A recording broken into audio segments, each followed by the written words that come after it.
আসসালামু আলাইকুম, কেমন আছেন সবাই? আজকে সকাল সকাল ঘুম ভাঙতে একটি দুঃসংবাদ পেলাম। কুষ্টিয়া এবং কুষ্টিয়া কোর্টের মধ্যে রেল ভেঙে গেছে। কিম্যান তড়িৎ গতিতে সেখানে গেল এবং আমাকে কিলোমিটার সহ অন্যান্য তথ্য দিল। সাথে সাথে আমি স্টেশন এবং কন্ট্রোলে জানিয়ে মধুমতি ট্রেনকে কুষ্টিয়া কোর্ট স্টেশনে থামিয়ে দিলাম। অর্থাৎ যদি মধুমতি ট্রেনটি আমরা ওই সময় না থামাতাম তাহলে যে কোনো ধরনের দুর্ঘটনা ঘটত। ঢাকাগামী ট্রেন, তাই আমাদের কর্মতৎপরতা ছিল ব্যাপক। সকালে নাস্তা না করেই ছুটলাম কোর্ট স্টেশনের দিকে। সাথে সাথে অফিসে অন্যান্য যারা আছেন তাদেরকেও বললাম প্রয়োজনীয় যন্ত্রপাতি নিয়ে আসতে। আজকে যেহেতু শুক্রবার, তাই আমাদের অর্ধেক গ্যাং বন্ধ ছিল, অর্থাৎ এই গ্যাংটিও বন্ধ ছিল। শুধু কিম্যান, আমি এবং আমার সাথে একজন টলিম্যানকে নিয়ে আমরা কাজ শুরু করে দিলাম। মূল উদ্দেশ্য মধুমতি ট্রেনকে বিলম্ব না করে ছেড়ে দেওয়া, অর্থাৎ ঢাকাগামী যেসব যাত্রীরা আছে তারা যেন নিরাপদে এবং বিলম্ববিহীনভাবে ঢাকা চলে যেতে পারেন, সেই কাজটি সম্পন্ন করা। অর্থাৎ আমাদের মূল উদ্দেশ্য কিন্তু ছিল মধুমতি ট্রেনকে পার করে দিয়ে পরবর্তীতে আমাদের যে কাজগুলো আছে সেগুলো সম্পন্ন করব। অর্থাৎ ওই স্থানে রেল পরিবর্তন করি অথবা অন্যান্য যে কাজই করি, প্রথমে মধুমতি ট্রেনকে আমরা পার করে দিব। সকালবেলা কুষ্টিয়া সেকশনে বেশ কয়েকটি ট্রেন থাকে, অর্থাৎ 4টি ট্রেন। সকালে মধুমতি, তার পরবর্তীতে টুঙ্গিপাড়া এক্সপ্রেস, তারপর শাটল ট্রেন এবং সুন্দরবন এক্সপ্রেস ট্রেন। তো এই 4টি ট্রেনকে কোনোভাবেই বিলম্ব করার কোনো সুযোগ ছিল না, তাই আমাদের কর্মতৎপরতা ছিল ব্যাপক। যেভাবেই হোক ট্র্যাককে ফিট দিতে হবে, অর্থাৎ ট্র্যাককে কোনোভাবেই আনফিট রাখা যাবে না। আমাদের অফিস থেকে স্লিপার বা অন্যান্য ফিটিংস আসতে বেশ সময় লাগতেছিল। হাতের কাছে যা ছিল তাই দিয়ে আমরা কাজ শুরু করে দিয়েছিলাম। কোনো রকম ট্র্যাককে ফিট করে মধুমতি ট্রেনটি পার করে দিলাম সাবধানতার সহিত। তারপরে আমাদের মূল কাজ শুরু হলো, অর্থাৎ আমরা এই স্থানটিতে রেল পরিবর্তন করে দিব। আপনারা ভিডিওতে দেখতেই পাচ্ছেন যে এই স্থানটিতে একটি বাজার রয়েছে এবং বাজারের যত ময়লা আবর্জনা তার রেলটাকে ফেলে থাকে এবং এই লাইনের উপর দিয়ে প্রতিনিয়ত মানুষজন চলাচল করার কারণে এই লাইনের বিভিন্ন জায়গায় মাটিতে ভরে গেছে, যার কারণে বিভিন্ন সময় পাম্পিং হয়। তাছাড়া কিন্তু রেলের ফ্লেন্স ক্ষয় হয়ে গেছে। মূলত এই স্থানটিতে কিন্তু রেল ভাঙার অন্যতম কারণে ছিল ফ্লেন্স ক্ষয় হয়ে যাওয়া।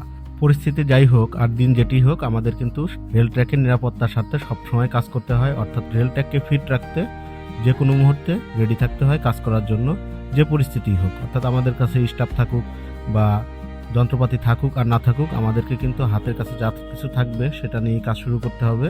অর্থাৎ ট্রেন চলাচলকে স্বাভাবিক রাখতে আমাদের সর্বোচ্চ চেষ্টা করতে হবে। তো মধুমতি ট্রেনটি পার করে দেওয়ার পরে কিছুটা সময় পেলাম, আর এর মধ্যে আমাদের অন্যান্য যারা সহকর্মী ছিল বিভিন্ন স্থান থেকে শুক্রবারের দিন বা বন্ধের দিন হওয়া সত্ত্বেও কিন্তু তারা চলে আসলো, যেহেতু রেল পরিবর্তন করতে হবে, ট্র্যাককে যে কোনোভাবেই হোক ফিট রাখতে হবে। তো তারাও কিন্তু অফিস থেকে মালামাল নিয়ে আসলো এবং আমরাও কাজ শুরু করে দিলাম। প্রথমে আমরা একটি রেল নিয়ে আসলাম এবং যে রেলটি ভেঙে গেছিল ওই রেলটি আমরা খুলে ফেলে ওই স্থানে যে নতুন রেলটি নিয়ে আসা হয়েছিল সেই রেলটি কিন্তু স্থাপনের জন্য মাপ অনুযায়ী কেটে নিলাম।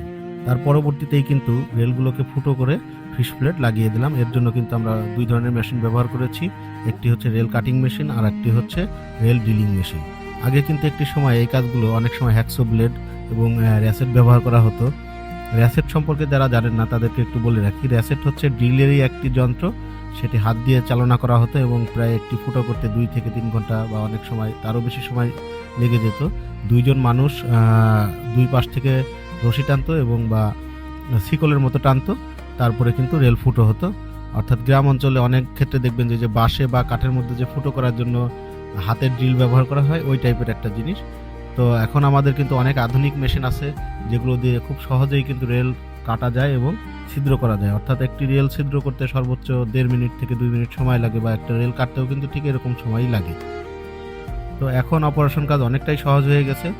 খুব দ্রুততার সময়ের মধ্যে আমরা ট্র্যাককে ফিট দিতে পারি যদি আমরা মালামাল নিয়ে ওই স্থানে উপস্থিত হতে পারি। এবং এই ধরনের কাজ করতে গেলে মাঝে মধ্যেই কিন্তু বিপত্তি ঘটে। যেমন আমাদের যে ড্রিল মেশিনটি ছিল সেই মেশিনটি স্টার্ট হচ্ছিল না, পরবর্তীতে কার্বোরেটর খুলে দেখা গেল যে তার মধ্যে ময়লা জমে গেছে। তো কার্বোরেটর খুলে আমরা সেই ময়লা পরিষ্কার করে পুনরায় আবার লাগিয়ে দেওয়ার পরে কিন্তু মেশিনটি স্টার্ট হয় এবং পরবর্তীতে টিউনিং করে আমরা ব্যবহার করতে সক্ষম হই। একই সমস্যা আমাদের রেল কাটিং মেশিনেও হয়েছিল। মূলত এটা কিন্তু অবহেলার কারণে নয়, এই সমস্যাগুলো হচ্ছে তেলের কারণে। সম্প্রতি সময়ে যারা বাইক ড্রাইভ করেন অনেকেই জেনে থাকবেন যে বাইকের ট্যাঙ্কিতে মরিচা পড়ে যাচ্ছে, অর্থাৎ তেলের মধ্যে সম্ভবত N20 জাতীয় কোনো কিছু একটি মিশ্রণ ব্যবহার করছে, যার ফলে কিন্তু ট্যাঙ্কির মধ্যেও এরকম জং পড়ে যাওয়া থেকে শুরু করে বিভিন্ন ধরনের সমস্যা হচ্ছে গাড়িতে। তা আমাদের এটিও তো একটি ইঞ্জিন, যার কারণে হচ্ছে এই তেল ব্যবহারের ফলে আমাদের ইঞ্জিনগুলোতেও সমস্যা হচ্ছে। তো আমরা কার্বোরেটর খুলে দেখার পরে যেটি দেখতে পেলাম যে এর মধ্যে এক ধরনের আয়রনের মতো স্পট পড়ে গেছে। মূলত এইগুলোই কার্বোরেটরের যে ছোট ছিদ্র আছে এর মধ্যে গিয়ে ব্লক তৈরি করে এবং পরবর্তীতে ইঞ্জিন কিন্তু স্টার্ট হয় না, অর্থাৎ মনে হয় যে মেশিনটি অনেক বড় ধরনের কোনো সমস্যা হয়েছে। বা এই ধরনের সমস্যা যদি আপনাদের ক্ষেত্রেও হয়ে থাকে তাহলে কিন্তু কার্বোরেটর খুলে ভালোভাবে পরিষ্কার করে যদি লাগিয়ে দেন তাহলে আপনাদের মেশিনও সচল হবে এবং প্রপারলি কাজ করবে, এবং একটু টিউনিং করে নিলে আরও বেশি ভালো কাজ করবে, অর্থাৎ মেশিনটি স্মুথভাবে রান করবে।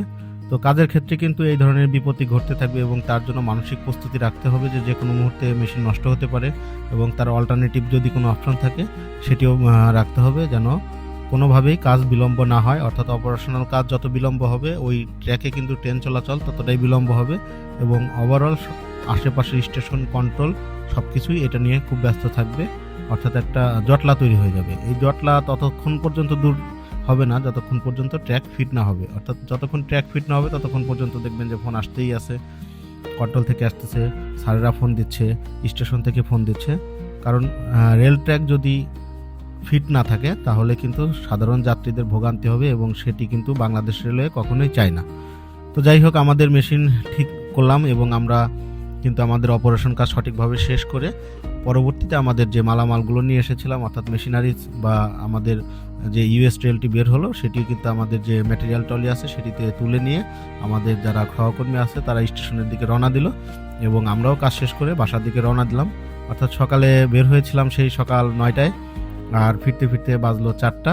এটাই একজন এসএসসি ওয়ের জীবন, এবং সেই সাথে রেলকর্মীদেরও জীবন, অর্থাৎ যারা রেল ট্র্যাকের নিরাপত্তার সাথে কাজ করে থাকে তাদেরকে প্রতিনিয়তই এইরকম পরিস্থিতি ফেস করতে হয়। এখানে না বলা বা বিলম্ব করার কোনো সুযোগ থাকে না।